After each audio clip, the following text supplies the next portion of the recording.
สบายดีพี่น้องเนาะวันนี้เราก็อยู่นครหลวงเวียงจันทน์มาเหตุการณ์อยู่พี่น้องยังคิดฮอดคิดถึงกันอยู่บ่เนาะ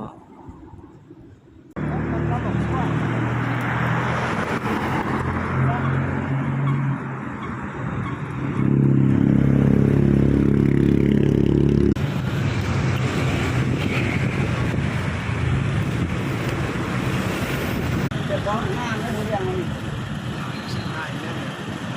ผู้ยังมีงามขาสุดโลกคนนั้นมันเรา